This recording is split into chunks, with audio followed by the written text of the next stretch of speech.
Հարսնացու ձին Նորվեգական հեքիաթ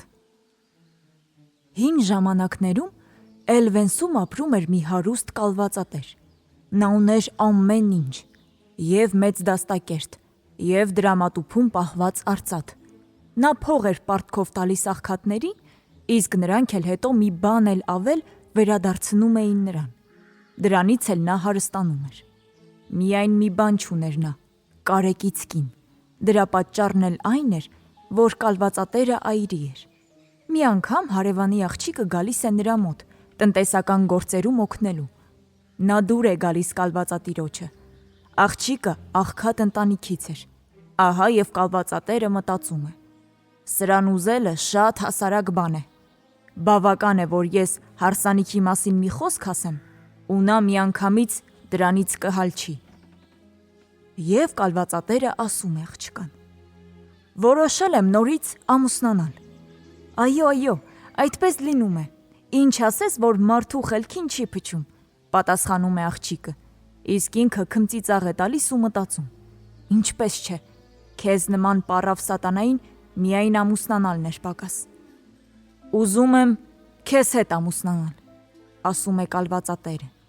Ոչ, դա լինելու բան չէ, հրաժարվում է աղջիկը։ Իսկ կալվածատերը սովոր չի լինում, որ իրեն հակաճառում են։ Աղջիկը անընդհատ հրաժարվում է, իսկ նա պնդում է իրենը։ Ամուսնացիր ինձ հետ և վերջ։ Կալվածատերն առանց աղջկա համաձայնությունը ստանալու նրա հոր ետևից մարդ է ուղարկում։ Հայրը գալիս է, իսկ հարուստը նրան ասում է. համոզիր աղջկադ, որ ինձ հետ ամուսնանա։ Իսկ այն փողերը, որ դու պարտք վերցրիր, կզիջեմ և բացի այդ, անտառամասից էլ քեզ բաժին կհանեմ, մանավանդ որ դա քո մարգագետնին շատ մոտ է։ Լավ, համաձայնում է աղքատ գյուղացին։ Ես աղջկաս կհամոզեմ։ Նա դեռ անխելք երեխա է, իր չարն ու բարին չի հասկանում։ Բայց ինչքան էլ համոզում է աղջկան, ինչքան էլ խրատում և հաշտ ու խաղաղ և բարկանալով, ոչինչ չի օգնում։ Չեմ ուզում կալվածատիրոջ հետ ամուսնանալ, ասում է աղջիկը, թեկուզ և ոսկու մեջ լող պիտի տամ։ Հարուստը սպասում է 1 օր, 2 օր, և ի վերջո համբերությունը հատնում է, բարկանում է ու սպառնում գյուղացուն։ Ես քեզ ցույց կտամ։ Խոստացել ես աղջկատ ինձ կնության տալ, ուրեմն չպետք է խոսքիցդ ետ կանգնես։ Չեմ ուզում էլ երկար սպասել։ Աղքատը չի իմանում, թե ինչ անի, և կալվածատիրոջն ասում է. դու հարսանիքի պատրաստություն տես, հյուրեր կանչիր։ Հենց որ հյուրերը կհավաքվեն ու պաստորն էլ կգա, ծառային ուղարկիր աղջկաս ետևից։ Թող ասի, որ իբր պիտի գա տնտեսական գործերում օգնի։ Եվ հենց որ գա, թույլ մի տուր ուշքի գա, և թող պաստորը ձեզ շտապ պսակի։ Կալվածատիրոջը դուր է գալիս խորհուրդը։ Աղախիններին կարգադրում է գարե ջուր եփել, կարկանդակ թխել և ամեն ինչ պատրաստել հարսանիքի համար։ Եվ ինչեր ասես, որ խոհարարները չեն պատրաստում, էլ համեղ կերակուրներ,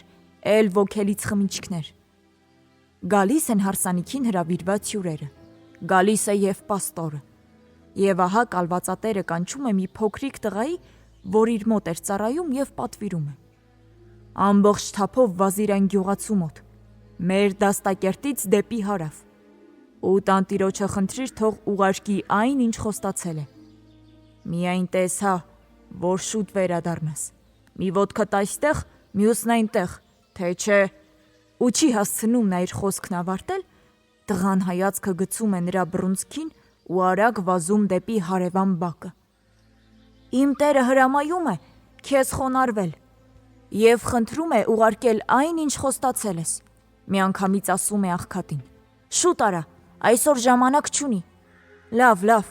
ասում է աղքատ հարևանը։ Վազիր մարգագետին և նրան տար քեզ հետ, նա այնտեղ է։ Տղան վազելով գնում է մարգագետին ու տեսնում, որ մի գեղեցկուհի այնտեղ փոցխով խոտ է հավաքում։ Ես պետք է իմ տիրոջը տանեմ քո հոր խոստացածը, արագ ասում է տղան։ Հա, ես այդքան էլ հիմար չեմ, մտածում է աղջիկը և հարցնում. Ինչ է քեզ հարկավոր։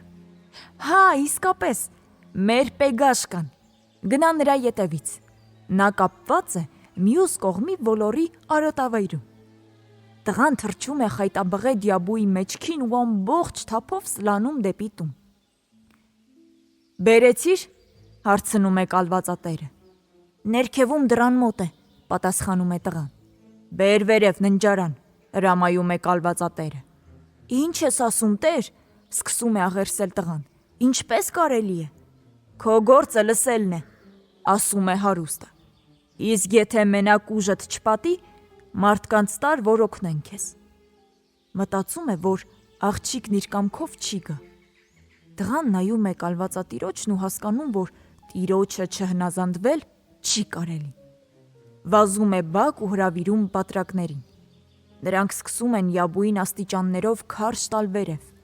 Մեկը սանձից է քաշում, մյուսը կողքից հրում։ Վերջապես մտցնում են ննջարան։ Իսկ այնտեղ հարսնացուի արթու զարդը սպասում է Պեգաշկային։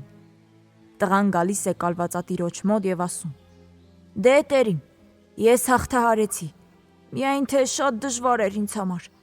Դու ինձ այնպիսի մի խնդիր էիր հանձնարարել, որ ավելի դժվար բան դաստակերտում չեմ հիշում։ Լավ, եթե պետք է, ուրեմն պետք է», ասում է տերը։ «Իսկ այժմ վերև ուղարկիր աղախիններին, թող նրան զարդարեն պսակադրության համար»։ «Ինչ ես ասում, տերիմ», աղերսում է տղան։ «Լեզվիդ զոռ մի տուր», ասում է կալվածատերը։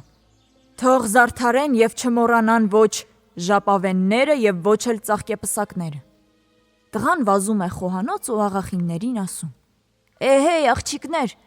գնացեք վերև եւ խայտաբղե դյաբույին զարդարեք պսակադրության համար։ Երևի մեր տերը ուզում է հյուրերին մի լավ զվարճացնել»։ Աղախինները ուրախանում են։ Ինչեր ասես, որ չեն կապում Պեգաշկայի վրա, էլ ժապավեններ, էլ ծաղկեպսակ։ Տղան վազում է ներքև եւ կալվածատիրոջն ասում. «Հարսնացուն պատրաստ է, նրա վրա եւ ժապավեններ կան, եւ ծաղկեպսակ»։ «Լավ է, դե հիմա նրան բեր այստեղ», հրամայում է կալվածատերը։ «Ես ինքս նրան կդիմավորեմ դռների մոտ»։ Այնպես է դղրդում սանդուղքը։ Զարմանում են հյուրերը։ Սա ինչ բան է, կարծես թե ձիու դոփյուն լինի։ Եվ զարմանալի չէ, հարսնացուի կոշիկները հո մետաքսից չէին լինելու։ Ահա դռները բացվում են եւ շքասենյակ է մտնում հարսնացուն։ Այստեղ սկսում են ծիծաղել ու քմծիծաղել։ Եվ բոլորն այնպես են ծիծաղում կալվածատիրոջ վրա, որ այդ օրվանից ընդմիշտ չքանում է նրա պսակվելու ցանկությունը։